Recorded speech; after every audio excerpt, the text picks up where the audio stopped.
So in terms of like a rent to buy, for those who don't quite understand it, how would you then explain what you understand of this and how does it work? Sure, absolutely. So I often group rent to buy and options together, right?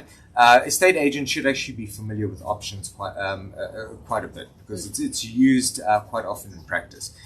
In short, an option is a clause in a contract or a contract in itself that gives you a right to opt to do something at a future date. So options in terms of sales, as an example, is by the end of next year, I can choose. It is my right to enforce a sale agreement with you to buy this property at a specific price, right? I don't have to do it.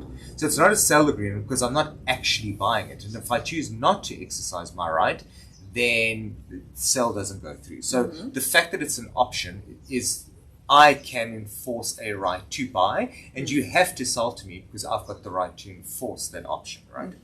Now, rent to buy agreements typically are lease agreements where the person is staying on the property, but there's an option built into that contract. So a person would lease a property for a year or for 2 years or whatever the case is. They pay certain amounts of money towards the lease, right? Now, at a certain point in time, they've got the right to exercise the option to purchase this property. When they exercise this option, then people look back at what they've paid for rental and certain amounts are discounted from the purchase price, for example. Or they fix this option at a reduced purchase price. So it's in their interest to have this option. So now we put these two together and you've got, for example, a purchaser that is good for it. They want to live on the property they want to buy the property, but again, they're having issues getting finance. Now, for some reason, you can't get an installment sale agreement across the line, right? Many sellers don't have the issue leasing out the property. So let's say, for example, the property's has a positive cash flow. They lease it to someone, which you now as an agent have introduced. So now as a leasing agent, this already entitles you to commission because now you've brought through a lessee. Now, if you negotiate an option into that lease agreement, and this option entitles you as a property practitioner, if this option is exercised, you as a property practitioner will now earn commission because you've introduced the tenant. And on top of that, when they exercise that option, that contract has you as the agent. So now you earn on the leasing, you earn on the purchase as well. And because it's an option, and because it's better than just having a lease agreement where you've got a clause saying, if they happen to negotiate and buy from each other, I'll earn commission.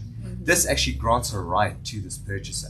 And if this right is advantageous because it's a lower purchase price, or the purchase price gets discounted because you've paid X amount of rent, the purchaser is more inclined to buy, meaning that you have a greater likelihood of earning commission with that deal. So you essentially are morphing from a rental agent into a sale agent with the same transaction. Would it be a bit far-fetched to say you actually have the potential to earn double commission, because you would earn a commission, obviously it's smaller because it's rentals, when the initial introduction is done and they move in, and then it becomes a bigger commission. So now you actually have the potential to earn twice on one deal. So there is, again, such a higher incentive with regards to rent to buys from a property practitioner's point of view. And even on that note, take rent to buys out of that equation just for a second. I've seen agents earn off option agreements alone. Somebody sees a property that they like, the seller's not ready to sell just yet, or the seller's maybe immigrating but they're waiting for something to happen, or whatever the case is. And an option is negotiated.